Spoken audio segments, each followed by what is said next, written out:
Goeiedag, ek is meneer Benny Oukamp van die Hoër Landbouskool Oudtshoorn en hierdie is dan die tweede video wat handel oor dierevoeding in hierdie reeks. Ons gaan vandag spesifiek 'n bietjie kyk na voer en die verteerbaarheid daarvan en ons gaan ook kyk na die komponente van voer en die verskillende tipes voere. So jy kan saam met my volg in die antwoordreeks boek. Ons gaan net 'n paar voorbeelde saam deurgaan, 'n paar vrae en antwoorde. So jy kan oopmaak op bladsy 21, gaan ons sommer begin met vraag 17. En in jou antwoordboekie kan jy oopmaak op bladsy 5 waar die antwoord is. Hulle sê dan hieronder is 'n skematiese voorstelling van voerkomponente. En wys hulle vir jou daar's voer wat verdeel word in water en nog 'n komponent en hierdie komponent kan verder verdeel word in organiese materiaal en nog 'n komponent. En organiese materiaal kan verder verdeel word in koolhidrate, proteïene, vette en 'n vierde komponent. Hulle vra by vraag 17.1 identifiseer die stowwe wat deur A, B en C voorgestel word. So as ons gou hier kyk, wanneer ons voer opdeel, of ons sê ons haal die water uit die voer uit, ons verwyder die vog uit voer uit, dan bly daar 'n sekere komponent oor wat ons noem droë materiaal. Jy kan ook sê DM, ons kort dit af DM. So as ek byvoorbeeld lucern vat as 'n voer en ek haal al die vog uit, ons maak dit byvoorbeeld warm, ons verhit dit, al die vog ontsnap, dan bly ons oor met die droë materiaal, die komponent droë materiaal. Hierdie droë materiaal kan ons dan verder verdeel in organiese materiaal en die gedeelte wat ons dan by B sê is anorganiese materiaal. Ons kan ook praat van die minerale of die elemente. So as ons byvoorbeeld hierdie voer vat, hierdie droë materiaal vat, sê nou maar dis lucern en ons verbrand dit waarmee ons oorbly, gaan dan hierdie minerale en element gedeelte uitmaak of die anorganiese gedeelte. Maar as ons dan praat van die organiese materiaal, kan dit verdeel word in koolhidrate, proteïene, vette en vitamiene. So as jy gou hier na die antwoorde kyk, A sal dan droë materiaal wees, B sal dan die anorganiese materiaal, minerale of elemente wees en C sal die vitamiene wees. By vraag 17.2 vra hulle dat jy onderskei tussen 'n vet en 'n olie. Hierdie is werk wat jy redelik laas jaar in graad 11 gedoen het en ons onderskei dan tussen vette en olies. As olies is onversadig, dis gewoonlik 'n vloeistof by kamertemperatuur en plantaardig van oorsprong. En vette noem ons en klassifiseer ons dan as versadig, 'n vaste stof by kamertemperatuur en van 'n dierlike oorsprong. As jy onthou laas jaar in graad 11 het ons gekyk in daai organiese chemie gedeelte, hoe die organiese struktuur van vette en olies dan verskil as onversadig en versadig. Maar jy kan dit net so eenvoudig definieer soos wat dit hier vir jou in die memo gegee word. Dan vra hulle by vraag 17.3, noem die verteringseindproduk van die volgende in varke, koolhidrate en proteïene. So in 'n enkelmaag dier, as die vertering van koolhidrate en proteïene klaar plaasgevind het, wat is die eindproduk daarvan? Koolhidrate sal dan verteer word in glikose, jy kan ook sê energie, en proteïene breek dan af en word verteer tot aminosure. Vraag 19 kan jy kyk, is op bladsy 21 en die antwoord is op bladsy 5 en 6. Hulle vra vir jou eerstens daar water, vitamiene en minerale moet altyd as 'n integrale deel van dierevoeding ingesluit word. Wat beteken jy moet dis 'n belangrike komponent van dierevoeding wat in ag geneem moet word. En vraag 19.1 vra hulle noem 5 funksies van water in dierevoeding. Dit word netjies in jou handboek vir jou gegee. En dis ook werk wat ons laas jaar in graad 11 dan nou spesifiek by plante gekyk het, hoe belangrik is water dan. Maar hier spesifiek by diere en deel van hulle voeding kan ons sê dit dien as 'n oplosmiddel en daarom help dit dan met die absorpsie, die opneemheid of die opneem van voedingsstowwe. Dit dien ook as 'n smeermiddel spesifiek dan in diere se gewrigte. Dit maak die voer of die voedsel wat pas afgesluk is klam. So daardie bolus wat vorm nadat die dier hierdie voer gekou het en dit gemeng het met die speeksel, is dan klam en daarom beweeg dit dan ook makliker in die spysverteringsstelsel. Dit skep 'n geskikte omgewing vir mikrobes of flora. Ons weet dat mikroorganismes het vog nodig om te groei en om te floreer en hulle aktiwiteite te kan aanneem. Daarom sê ons as daar vog teenwoordig is, skep dit 'n ideale omgewing vir mikrobes. Ons dink spesifiek dan in 'n herkouer in die rumen. Jy kan ook sê dit help met die meganiese vertering in die mond, soos ons reeds gesê het, en dan die slukproses, so as daardie voer dan klam is, sluk dit net soveel makliker as 'n bolus dan in die slukdarm af. Dit voorkom hartlywigheid, spesifiek dan met die deurbeweeg van hierdie voedsel of hierdie voer dan deur die spysverteringsstelsel van die dier en dan veral in daai laaste gedeelte, sodat dit dan nie hard is en die spysverteringsstelsel beskadig nie. Dit help ook met die vervoer van voedingsstowwe, soos ons reeds gesê het, as die voedingsstowwe daarin opgelos is en dan deur die liggaam beweeg. En laastens, dit is dan ook belangrik by die uitskeiding van afvalprodukte, as ons dan dink aan mis en spesifiek dan ook urine. So jy kon enige van hierdie, moes jy 5 neergeskryf het om daai 5 punte te kry. By vraag 19.2 is 'n interessante vraag. Hulle vra, noem 'n vitamien of mineraaltekort wat tot elk van die volgende kan lei. Belangrike vraag. Ek sê altyd vir my manne, vat daai hoofstuk wat vitamine en minerale bevat en gaan som dit in 'n tabel op. Maak die eerste kolom die naam van die vitamine of mineraal, maak die tweede kolom die oorsprong of die bron daarvan in spesifiek voere. Die derde kolom sal jy dan die funksies maak, som dit dan so op. Die vierde kolom sal jy dan sê wat gebeur as daar tekort is, wat ontwikkel dan van daardie spesifieke vitamine of mineraal en laastens in die laaste kolom as daar dan 'n oormaat ingeneem word wat ons dan ook by party kan vermeld. So gaan som vir jou daardie hoofstuk, daardie hele gedeelte oor vitamine en minerale op in so 'n tabel en dan gaan dit net vir jou soveel makliker leer. Want dit is baie werk wat jy moet leer vir eintlik min punte. So as jy dit mooi netjies gaan opsom, gaan jy dit makliker dan ook onthou. So ek gaan sommer hier deurgaan met jou en ek gaan sommer vir jou sê wat in jou handboek staan en dan laastens sal ek vir jou dan die antwoord ook wys. Die eerste een is dan osteomalasie. Osteomalasie is dan spesifiek wat ons dan in mense osteoporose noem, as daar dan 'n verbrokkeling van die beenstruktuur plaasvind en dit is dan as gevolg van 'n tekort aan Vitamiin D, kalsium, fosfor of koper. Nagblindheid word dan spesifiek veroorsaak deur 'n tekort aan Vitamiin A of retinol. Retinol is dan die voorloper, die chemiese voorloper tot die ontwikkeling tot Vitamiin A en enigiets wat eintlik maar te doen het met die oë as daar 'n fout kom, het baie te doen of het gewoonlik iets te doen met 'n tekort aan Vitamiin A. Jy sal dit ook sien in een van die volgende voorbeelde.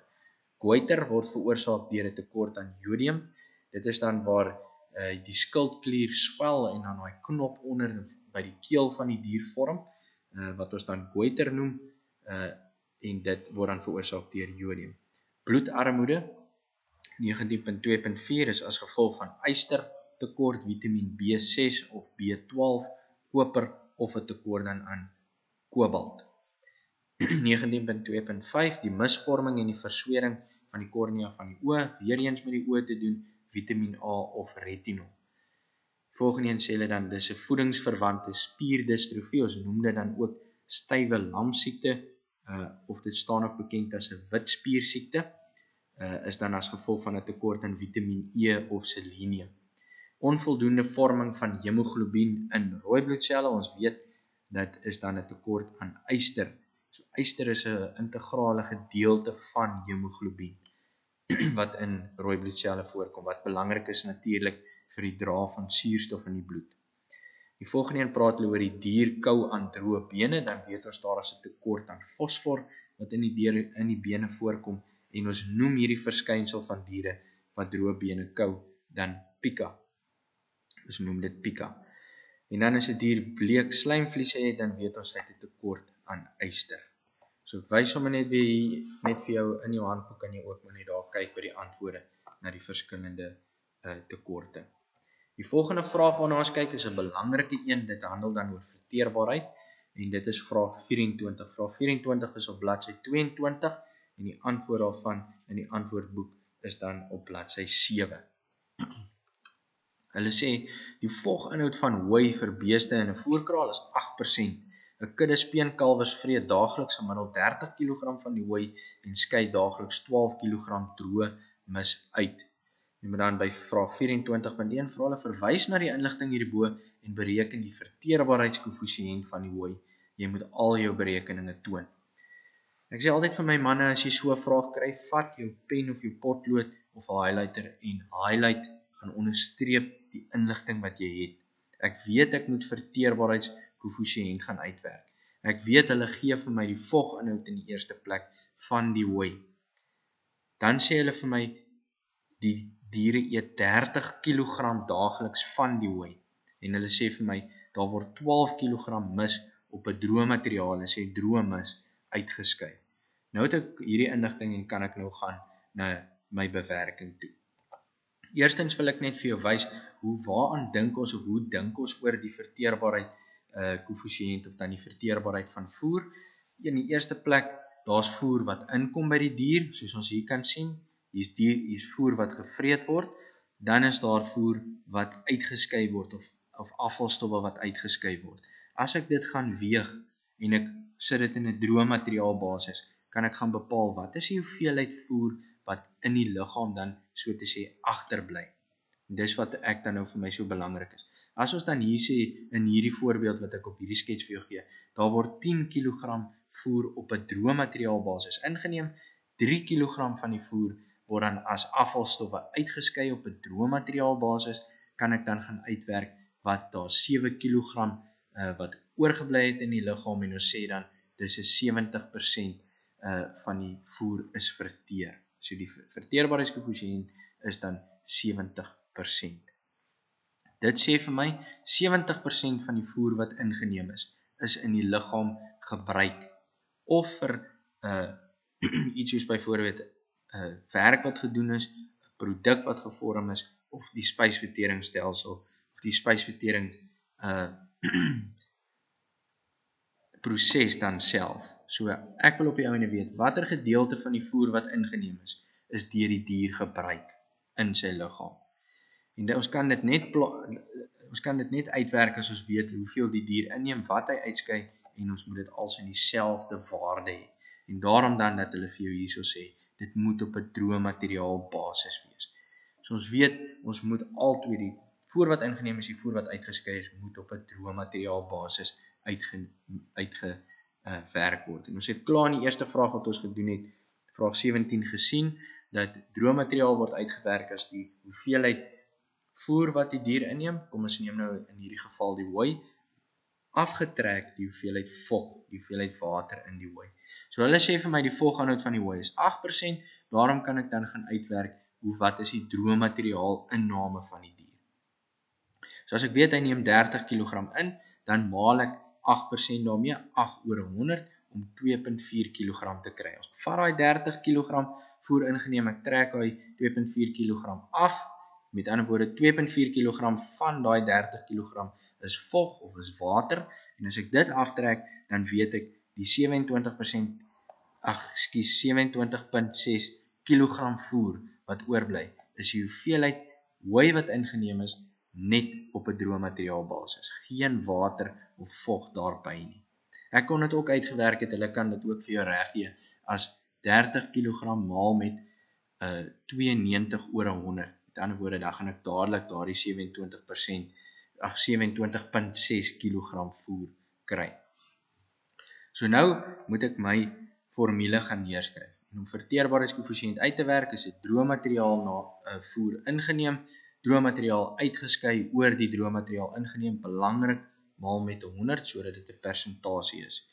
En nou vul ek dit net in, my 27.6 kg droë materiaal ingeneem, 12 kg droë materiaal uitgeskei, gedeel deur die 27.6 kg ingeneem, maal met 100, sodat ek kry 56.52 kg as kiespersentasie. Baie belangrik, die waardes. Kyk gou waarvoor kry jy punte. Heel eerste, ek moet gaan uitwerk wat is die droë materiaal ingeneem. Maak nie saak hoe jy dit doen nie, jy moet kan weet, ek het die persentasie vog, ek het die hoeveelheid kilogramme ingeneem, trek die vog af, sodat ek weet daar word 27.6 kg ingeneem. Dan belangrik, ek moet die formule neerskryf, daarvoor kry ek 'n punt, en ek kry 'n punt as ek dan die waardes reg in die formule invul. En hierso heel laaste belangrik, kyk, ek kry 'n punt vir die waarde, die hoeveelheid voer wat dan op die ou ende in 'n persentasie verteer is, en ek kry 'n punt as ek sê die verteerbaarheidskoëffisiënt is in persentasie. So 5 punte maklik. As ek weet hoe my formule lyk, as ek weet wat daar moet inkom, ek weet dit wat ingeneem is en dit wat uitgeskei is, moet op 'n droë materiaal basis wees, kan ek dit gaan uitwerk. Ek sê altyd vir my manne, skryf eers die formule neer. Jy het mos nou onderstreep in jou vraag die inligting wat jy klaar gekry het, nou gaan skryf ek my formule neer. Ek gaan kyk, wat is die inligting wat ek gekry het en wat moet ek gaan uitwerk om hierdie formule dan te kan invul om my antwoord te kry.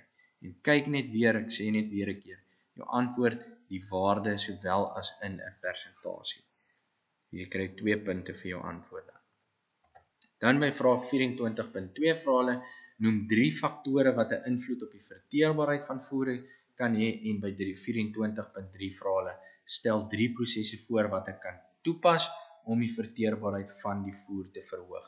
Hierdie 2 gaan ek dan sommer so gesamentlik behandel. By 24.2, wat beïnvloed die verteerbaarheid van voer, is 'n hele lang lys, dis iets wat jy moet gaan leer. Wat is belangrik om te bepaal, as 'n dier byvoorbeeld lucern eet, ek het 2 diere wat langs mekaar staan, ek gee vir al 2 lucern. Wat is die persentasie voer wat gebruik word deur die dier, en wat beïnvloed dit? Op die ou ende moet ek dit kan sien. Wat beïnvloed dat dier A beter die lucern kan gebruik dan as 'n voerbron, as byvoorbeeld dier B? En hier is 'n hele lys vir jou, die samestelling van die voer. Met ander woorde, hoeveel van die voer is byvoorbeeld ruwvoer en wat is kragvoer? Die samestelling van die rantsoen, die voorbereiding van die voer. Het ek dit op 'n spesifieke manier voorberei, het ek dit fyner gekap, het ek dit met water gemeng, op watter manier is dit voorberei? Die tipe dier, dit gaan afhang van die tipe dier, hoe die verteerbaarheid beïnvloed word, die hoeveelheid voer ingeneem. As ons vir diere ad-lib voer, met ander woorde, hulle het altyd toegang tot voer, kan hulle die heeltyd hulle mage volhou en sal die voer vinniger deur die spysverteringsstelsel beweeg en daarom minder tyd het om in die spysverteringsstelsel verteer te word. Die ouderdom van die plantmateriaal, hier is dit belangrik, wanneer sny ek my hooi, is dit nog in 'n vroeë ouderdom, met ander woorde, 'n jong plant gaan 'n hoër voginhoud hê, as byvoorbeeld 'n ouer plant, 'n jonger plant gaan minder riefvesel bevat as 'n ouer plant. Dan die individualiteit of die verteringsstelsel. Hier sê ek altyd vir my manne, belangrik, onthou, ons praat van 'n trop beeste, ons werk die gemiddeld van die trop se verteerbaarheid uit, maar elke dier wat deel vorm van daai trop is 'n individu en sal individueel reageer op 'n spesifieke voer. Net soos wat ek en jy verskil, as ons praat, ons is 'n klomp mense bymekaar, sien nou maar in die klas, elke ou gaan anders reageer op die voer, die kos wat hy eet, byvoorbeeld as ons vanmiddag aan die tafel gaan sit, en daarom individualiteit speel ook 'n rol. Die gewasse waarvan die hooi geproduseer word, het sy dit nou lucern, met ander woorde iets wat hoë proteïene in het, of iets wat weer soos haver wat laer proteïene maar meer energie bevat. Die stadium waarop die plant gesny is, daaroor het ons gepraat, hier spesifiek die hoeveelheid water. 'n Jong plant het meer vog as 'n ouer plant. Die metode gebruik om hooi te maak, die voorbereiding van die hooi, weer eens ons het gekerf, ons het net so gevoer, die aanvulling met NPN, dit is iets soos nie proteïen stikstof soos urium, die smaaklikheid van die rantsoen, hoe meer smaaklik dit is, as ek byvoorbeeld iets soos melasse bygee, dit verhoog die smaaklikheid van die rantsoen, daarom sal die dier meer daarvan vreet. Die temperatuur en humiditeit, die tydseisoen en klimaat. En dan vraag 24.3, 3 prosesse wat ons kan toepas om die verteerbaarheid van die voer te verhoog. Ons kan die voer fyn maal of dit verpoeier, met ander woorde, ons gee dit in 'n meelvorm byvoorbeeld, dan is die oppervlakte van die voer groter. So daar kan meer ensieme, meer mikroorganismes inwerk op daardie oppervlakte. Ons kan die voer verpil, dit het 'n invloed op die inname van die voer. As dit verpil is, gaan daar minder voer vermors word. En gaan die dier dit makliker en meer inneem. Ons kan dit kook, ons kan dit rooster wat die smaaklikheid gaan verander, ons kan dit fyn druk, ons kan dit week. Is maar net 'n paar verskillende maniere hoe ons die voer dan kan voorberei. Ons kan ook die voer meng met nie proteïen stikstof soos urium, ons kan dit ook meng met iets soos melasse, jy kan dit ook sê, dit sal ook reg wees. Jy moet enige een van daardie 3 sê, om jou punte dan te kan kry. Volgende vraag van ons kyk is vraag 28, dis op bladsy 23 in die vraag 'n boekie, en as ek dit so kan sê, en op bladsy 7 dan, bladsy 8 in die antwoordboekie. So jy kan sommer daar saam met my volg. Hulle sê die diagram hieronder is 'n skematiese voorstelling van die energievloei in 'n dier. So hier fokus ons spesifiek op die energiekomponent in 'n dier. En ons verskillende energie, as ek dit so kan sê, wat ons dan kan gaan uitwerk. Hulle sê verwys na die skematiese voorstelling en identifiseer A, B en C. Ek gaan eers vir jou hierdie voorstelling net eers wys. As ons byvoorbeeld gaan uitwerk wat is die energiekomponent van die voer alleenlik, dan het ons die bruto energie bepaal. Dit is die potensiaal wat hierdie voer het om deur 'n dier gebruik te word. So as ek byvoorbeeld daai voer vat en net gaan uitwerk, wat is die energie teenwoordig? Hoeveel energie bevat hierdie voer? Dan is dit die bruto energie. En jy kan daar sien, as ons dan die energie aftrek van die bruto energie wat in die mis voorkom, in die feses, dan sit ons oor met die verteerbare energie.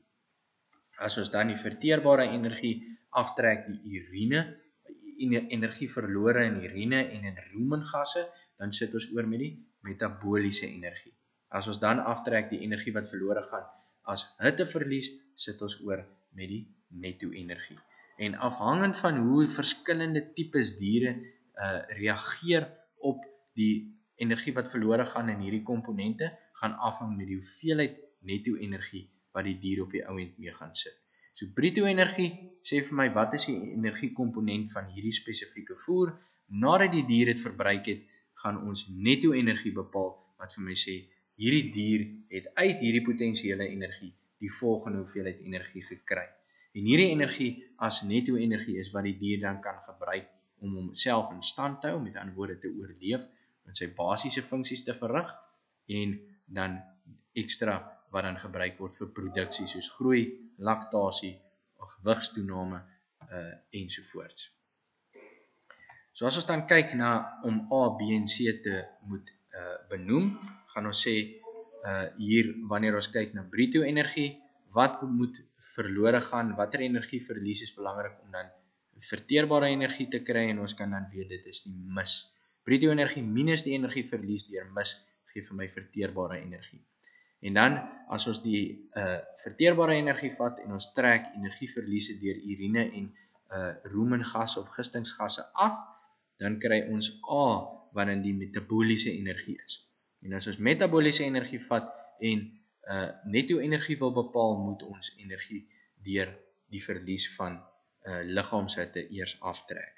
So A sal dan wees metaboliese energie, B sal dan wees energieverlies deur mis of feses, en C sal dan energieverlies deur liggaamshitte dan wees.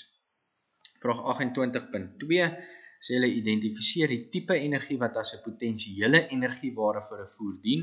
Dit het ek klaar vir jou gesê, dit vorm hierdie bruto energie komponent uit. So as ek die voer, voordat ek dit vir diere voer, wil bepaal wat is die potensiaal van hierdie voer in terme van 'n energiewaarde, dan is dit die bruto energiewaarde. Dan vra hulle by 28.3, skryf die formule neer wat gebruik word om verteerbare energie uit te werk. Hier kan ons kyk, verteerbare energie, wat is verteerbare energie? Dis bruto energie minus die energieverlies deur mis. Ek wys dit vir jou hier in die antwoorde. Verteerbare energie is gelyk aan bruto energie minus die energieverlies in mis of feses. En dan laastens vra hulle vir jou, gee 2 redes waarom netto energie vir lewende hawe of vee belangrik is. So ek het nou hierdie dier gevoer en ons het al hierdie energieverliese bepaal. Ek sit nou op die ou ende oor met netto energie. Waarom is dit vir my belangrik of spesifiek vir die dier? En soos ek reeds gesê, dit is belangrik of noodsaaklik vir produksie en ook vir onderhoud, om jou 2 punte dan te kan kry. Ons gaan nou kyk na vraag 30. Jy kan sommer daar kyk, dis op bladsy 24 in die vraagboek en op bladsy 8 in die antwoordboek is vraag 30. So ons gaan gou so 'n bietjie kyk na hom. Hulle sê daar die tabel hieronder dui die samestelling van 2 dierevoere aan. Hulle sê voer A het 'n 80% TVV wat staan vir die totale verteerbare voedingsstowwe, 'n 8% VP wat staan vir verteerbare proteïene, 4 mg kalsium en 6% riefvesel. Voer B het dan 50% totale verteerbare voedingsstowwe, 4% verteerde proteïene, 2 mg kalsium en 12% riefvesel. So ons sal dan nou hierdie vraag beantwoord. Vraag 30.1 sê, identifiseer die voer wat heel waarskynlik aan nie herkouende diere gevoer sal word. Ek weet 'n dier wat herkou, het 'n rumen en daarom sal hy riefvesel kan verteer. So as ons byvoorbeeld moet kyk na 'n voer wat nie 'n hoë riefvesel komponent het, wat ons dan aan nie herkouende diere kan gee, sal dit dan heel moontlik die een wees met die laer riefvesel komponent en sal dit dan wees voer A. So jy kan daarso net skryf voer A. Vraag 30.2 vra hulle motiveer jou antwoord wat jy gegee het. Hoekom sê ons dan voer A? Want ons het gesê dat voer A het 'n lae riefveselpersentasie sodat 'n dier wat nie rumen het wat riefvesel kan verteer nie, dit dan kan verteer. En jy kon ook gesê dit het 'n hoër persentasie totale verteerbare voedingsstowwe of 'n hoë verteerbare proteïene persentasie. Jy kon ook gesê daarom is dit makliker verteerbaar omdat daar hoër verteerbare voedingsstowwe dan in is en laer riefvesel. Vraag 30.3 vra dan bereken die voedingsverhouding van voer B. Weereens, net soos by die verteerbaarheidskoëffisiënt, gaan kyk watter inligting het jy. Gaan kyk, jy moet die formule uit jou kop uit kan onthou hoe om voedingsverhouding uit te werk en maak seker dis in 'n verhouding jou antwoord en nie in iets soos 'n persentasie of in 'n kilogram nie.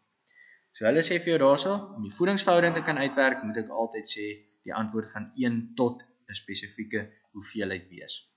Hulle sê daar, die formule is dan die persentasie verteerbare nie-stikstofvoedingsstowwe gedeel deur die persentasie verteerbare proteïene. Ons gaan nou praat oor die interpretasie van hierdie antwoord. Maar ek wil eers uitwerk, wat is die persentasie verteerbare nie-stikstofvoedingsstowwe, met ander woorde die vette en die energiekomponent gedeel deur die proteïenkomponent.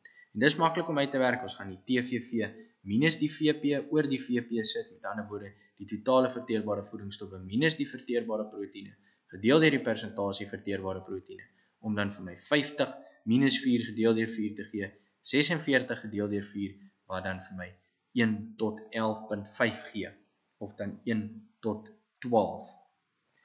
En daarom kan ons dan net kyk, waar is die punte wat ons kry. Jy kry 'n punt vir jou formule, dan kry jy 'n punt as jy die formule reg invul, wat eintlik baie maklik is uit die tabel wat jy dit lees, en jy kry 'n punt vir jou antwoord.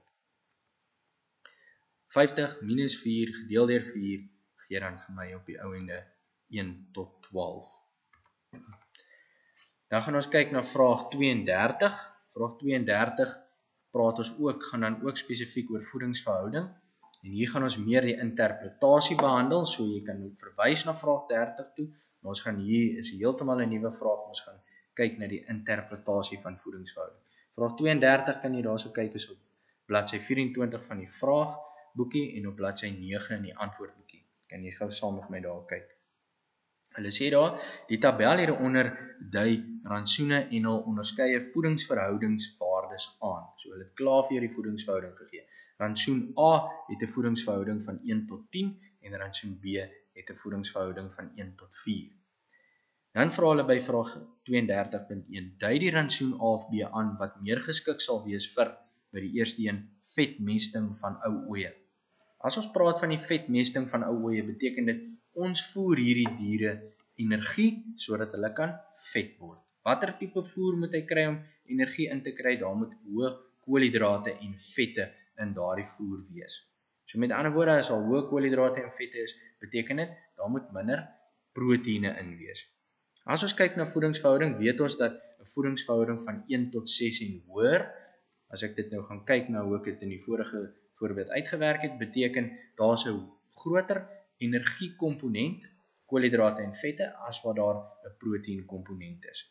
As ons dan kyk na 'n voedingsverhouding van 1 tot 6 en laer, sê dit vir my, daar's 'n hoër proteïenkomponent of 'n groter gedeelte proteïene in verhouding tot die hoeveelheid energie wat dan daar teenwoordig is in die vorm van koolhidrate of vette. So daar's 'n hoër proteïen inhoud in verhouding tot die koolhidrate en proteïen en vette. So as ek ooe wil vet maak, soek ek dan juis 'n voer wat meer koolhidrate en vette bevat, energie as wat dit proteïene bevat. En daarom sal my antwoord by 32.1.1, die vetmesting van ooe sal ek eerder voer A gebruik. En dan sê hulle vir jou by 32.1.2, ooe in die laaste 4 weke van dragtigheid. Ons weet dat 'n dier wat produseer, met ander woorde, ons wil hê sy moet in daai laaste termyn van haar dragtigheid groei die fetus sy meeste of die grootste hoeveelheid, en daarom moet daardie dier goeie proteïene inneem. Enige dier wat produksie lewer, moet goeie proteïene kan inneem. En daarom sal ons sê, ooe in die laaste 4 weke van dragtigheid sal eerder 'n voer met 'n noue voedingsverhouding inneem, soos byvoorbeeld voer B wat 'n voedingsverhouding van 1 tot 4 het. Daar's hoë proteïene in verhouding tot koolhidrate en vette. Dan by vraag 32.1.3, jong groeiende diere, weer eens hierdie diere groei, hulle moet baie proteïene inneem om te kan groei, om spiermassa te kan aansit, en daarom moet ons dan 'n voer voer vir hulle met 'n nou voedingsverhouding soos voer B. So met ander woorde, as ons kyk na die antwoorde, vraag 32.1.1 gaan ons voer A gee vir diere wat vetmesting het. Hulle sê vir jou in die antwoordboekie daarby, ek lees sommer vir jou deur, rantsoen A het 'n wye voedingsverhouding, met ander woorde groter as 1 tot 6, daarom dit het 'n relatief lae konsentrasie verteerbare proteïene, 'n lae voedingswaarde of 'n groter proporsie van ander verteerbare voedingsstowwe soos koolhidrate en vette, wat dan nou natuurlik nodig is vir vetmesting. En baie keer het dit 'n hoë rifveselinhoud. Dit is gewoonlik 'n rifoer en 'n lae biologiese waarde. Onthou, biologiese waarde bepaal ons die kwaliteit van 'n proteïen in 'n voer. By 32.1.2 sê hulle by B, ons gee rantsoen B by die diere wat laatdragtig is en ook vir diere wat groei, want rantsoen B het 'n nou voedingsverhouding kleiner as 1 tot 6 soos ek gesê het, wat beteken dit het 'n hoë konsentrasie verteerbare proteïene nodig vir groei, produksie en reproduksie, 'n hoë voedingswaarde, 'n lae rifveselinhoud, dit is gewoonlik 'n kragvoer en dit het 'n hoë biologiese waarde, met ander woorde dis 'n goeie kwaliteit proteïen. Dan vraag 32.2 sê hulle gee 'n rede vir die antwoord op vraag 32.1.1. Waarom sal jy sê gee ons voer A vir ooe wat ons wat vetmesting ondergaan, wat vet moet raak? Dan kon jy daar gesê die voedingsverhouding is wyd, enige een van die volgende vir 1 punt. Die rantsoen het 'n hoër vet of koolhidraat of energieinhoud in verhouding tot proteïene. Jy kan ook sê die rantsoen het 'n laer proteïninhoud en jy kon gesê die ooe benodig meer energie as proteïene tydens die proses van vetmesting. Vraag 32.3 vra hulle, identifiseer die rantsoen A of B wat die hoogste vlakke van die volgende voere bevat. Vraag 32.3.1 mieliemeel. En ons weet mieliemeel is 'n energiebron, daarom kan ons met sekerheid sê dit sal voer A wees. En hulle sê daar mieliemeel is 'n koolhidraatryke kragvoer, daarom sê ons dit het 'n wye voedingsverhouding.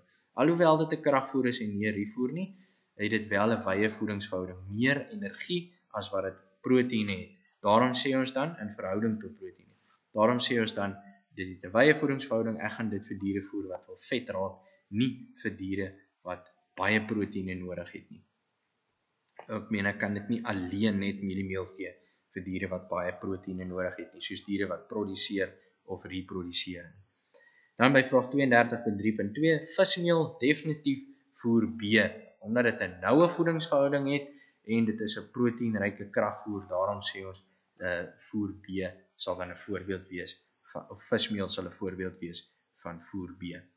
Dan by vraag 32.4 vra hulle, beskryf die implikasie van die voedingsverhouding in rantsoen B. Nou moes ek net daar gesê, die rantsoen het 'n hoër proteïninhoud in verhouding tot byvoorbeeld die nie-proteïen komponent, soos vet of koolhidrate.